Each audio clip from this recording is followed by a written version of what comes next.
Welcome back, everybody, to Best Life and Beyond. We're here in the backyard. We are. We made a huge mistake. We did. And we're finally going to talk about it. We've been putting this off for quite some time, but, you know, it's finally time to sit down, address it, look at it, and really go into more depth. We've genuinely avoided it.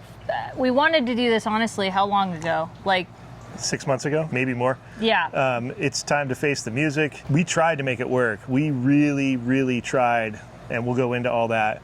But today, it's over. That's it. We're putting an end to it, and we're moving on. We're finally doing it. I was dreading making this video so much, but we have some plans. We have some plans, and the funny thing is I kind of got started on it a couple of weeks ago, removing one of the enclosures, the PVC enclosure, and trimming down the tomato plant that had gotten as tall as the house. I'm not even kidding. Taller than the house, actually. I think we had to accept that we failed. Yeah. And that we have, like, we knew we had a problem. What is it? Like, admitting you have a problem. That's the but first like, step. we had to accept.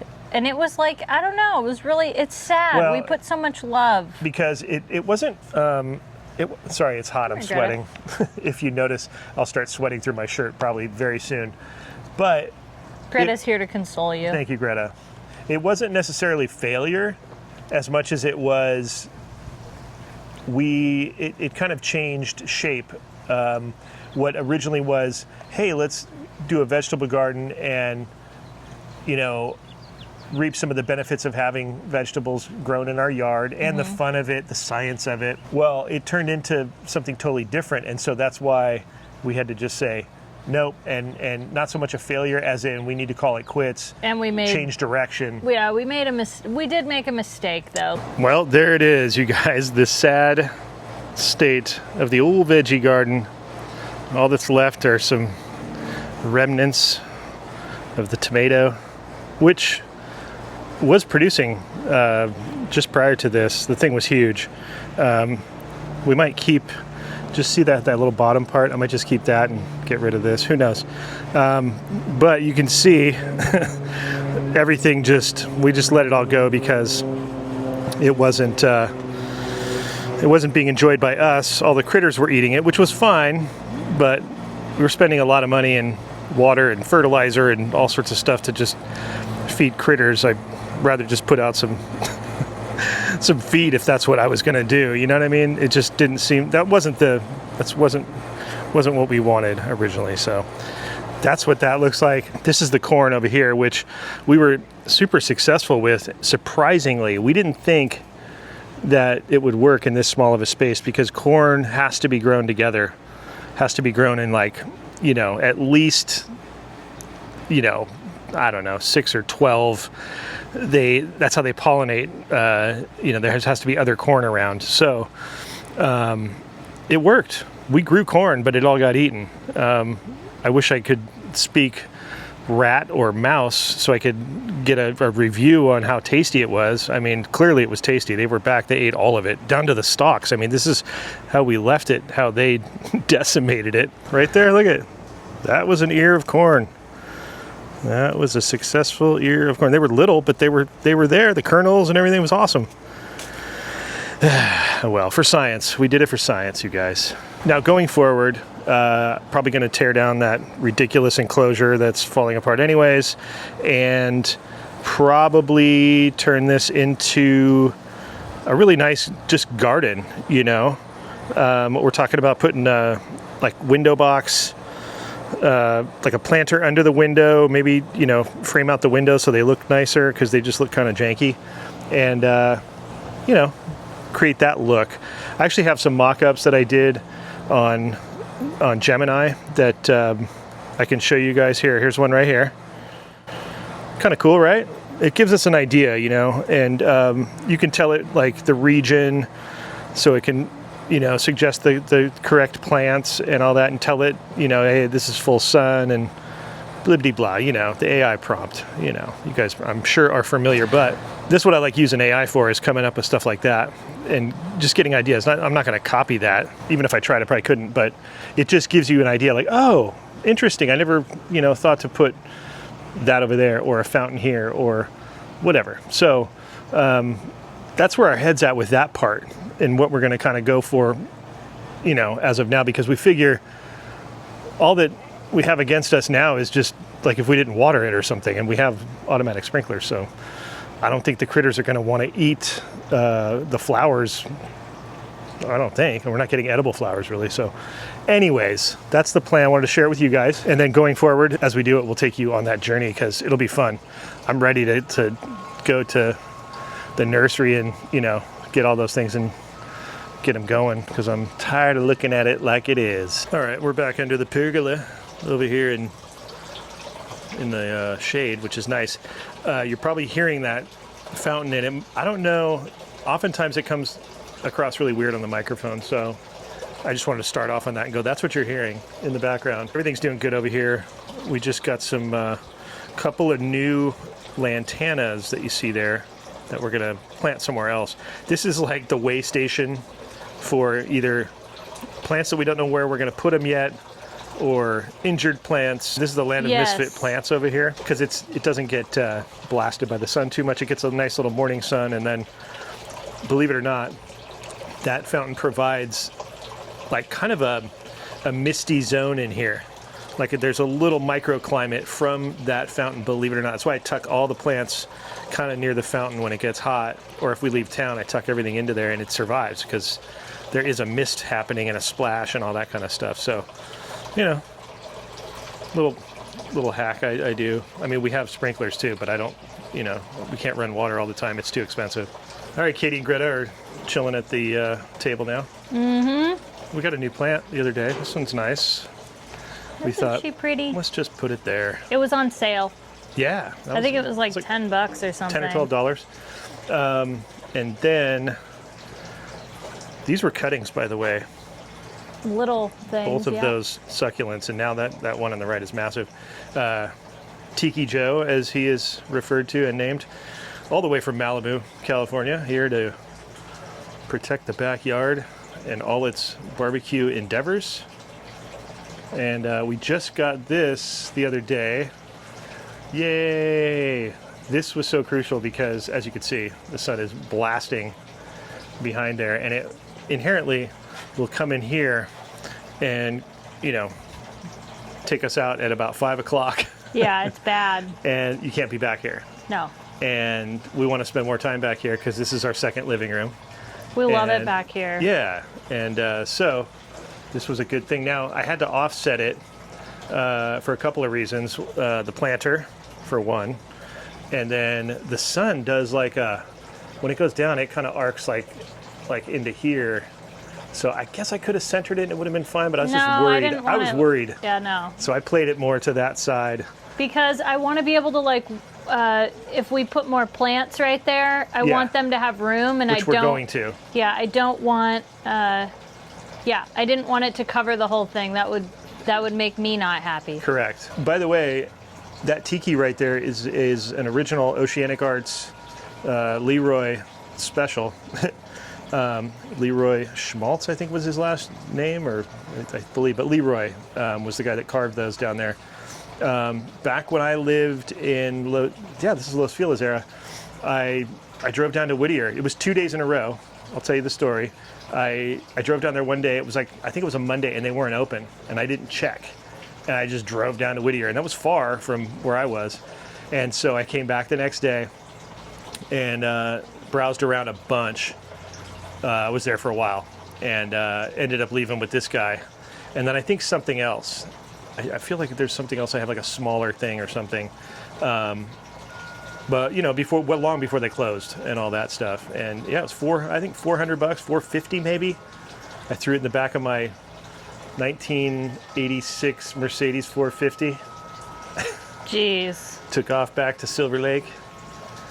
Yeah, so I've had them for a long time. We definitely need to treat it. It was in Malibu the entire time I was there.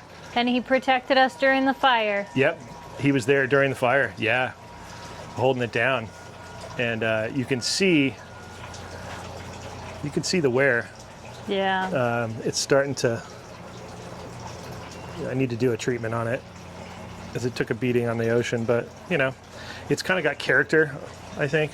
What else is going on in the old backyard patio scene, Katie? Anything? Well, we found this like rusted shelf, and I would show you, but it's kind of not in a place we want to go. No, I'm just kidding. But for real, it's just kind of tucked back on the side yard right now. It's got some clutter in it, it's too much. Yeah, it's a little jankified. But that thing, what we're gonna do is kind of reinforce it a little bit. And it looks like it served the same purpose as what we're gonna use it for. Like it was in a garden. Yeah. Because it's pretty rusted, and so I figured it's been getting, moisture, a lot. So yeah, but it looks so nice. So like I said, I want to reinforce it, and then I want to put a bunch of plants on it. Yeah. And I had even thought between the windows, if it can fit, like, because there's that dead spot there. There was an idea of doing like a trellis, but I kind of think I want to put it between there, and it'll look really nice. So why is Greta making that face?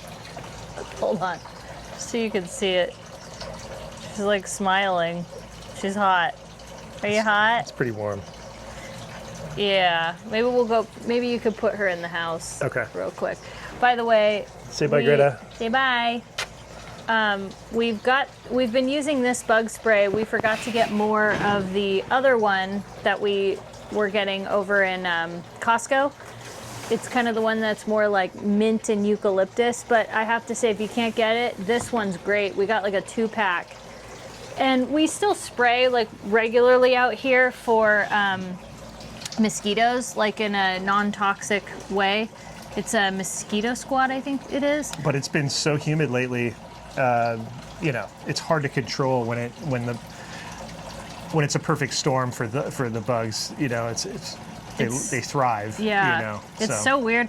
I guess like we might really end up getting that super El Nino here. Like it might happen. I mean, it seems like we're just getting the weather for sure. The monsoonal vibes, Arizona and all that. It's pulling it up. Yeah, the warm Pacific Ocean, man. And a super El Nino, by the way. El Nino years are when it's like wetter than usual, because... As a result of warm water. So it allows those hurricanes to come up. Yeah. This causes a lot of problems. This is just us explaining it. We're not the...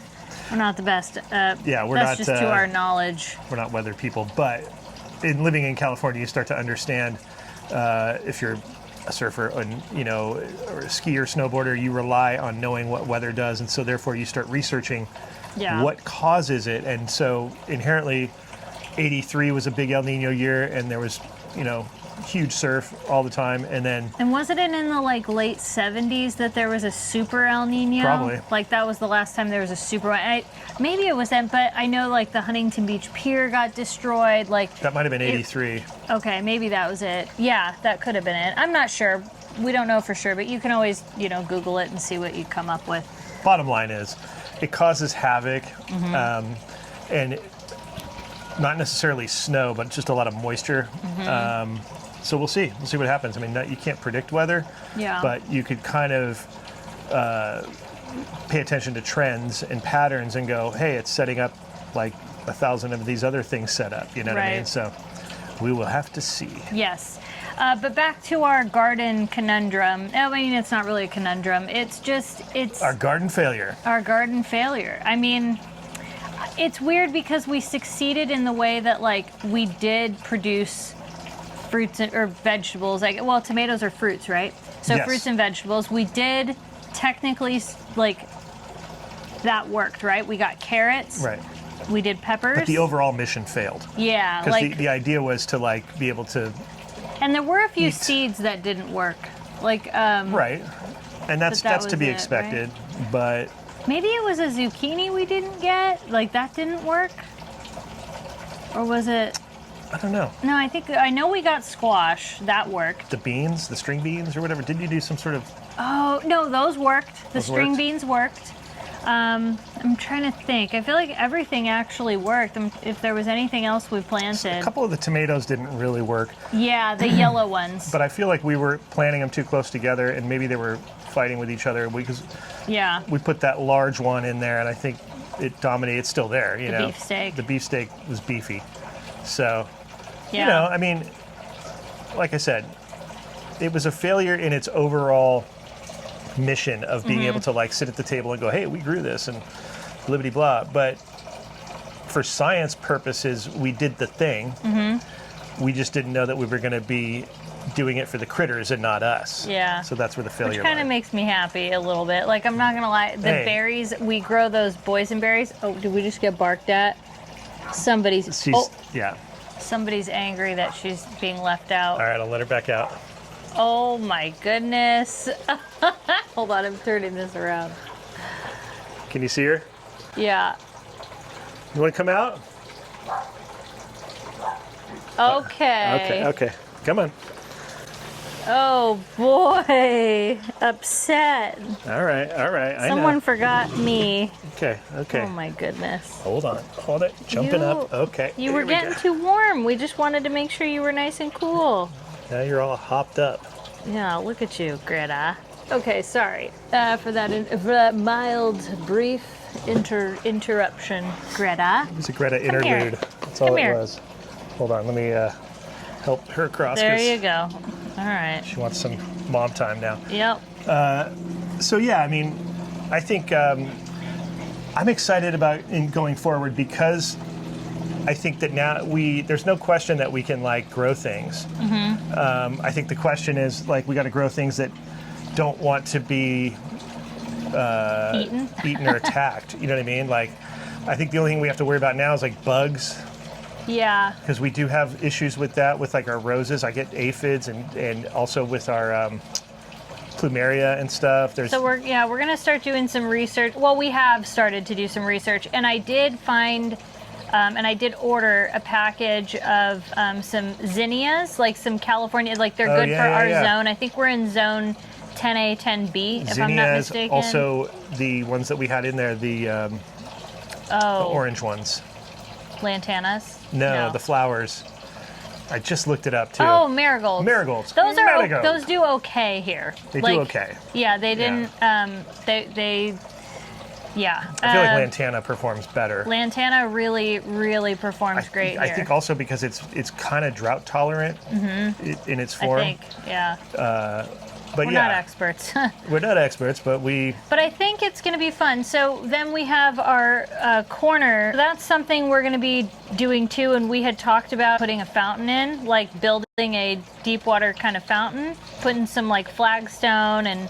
You know, really. Oh, hello, birdie. The birds are around. See, if you would have turned off that fountain, those birds would be mad. Well, they come through and then they get mad and they leave. But they will swoop under this pergola sometimes. I'm a little worried about the new shade being there, that they're going to run into it if they're not used to it being there. But they more come from this side. But there is a gap, so they can navigate out of here, which is probably better that we moved it to the side. Anyways, I digress. I'm sorry.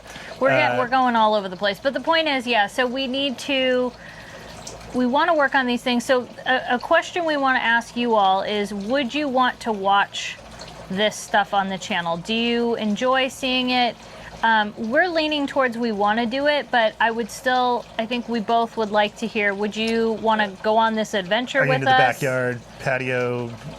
Restoration. Yeah. Because I know we're going to do it anyway. Secret garden. We were thinking, we're trying to vibe it, and like create like a... So when you walk back here, it's like, whoa, like I didn't know this was back here, kind of thing. This has truly been, so like, we've been here for what, 3.5 years, I think? I could be wrong. But this has been like our dream home. We absolutely love it here. Our neighbors are awesome. Yeah. We love it. And so we want to make it as great as we possibly can because we love it. Yeah, so, why not? You spend a lot of time here. So. Yeah, the question is, though, do you guys want to see that? Are you, how do you feel about it? And, I think, too, we talked about it. We're dreaming really big, and I think that's a good thing to dream big, and then it gets scaled. But also being realistic. It gets scaled back with reality. I mean, I always like to go to the, like, what's the ultimate? Yep. And then go, all right, now let's see. What's realistic and what's affordable. With how much money we have, what can we achieve? Right.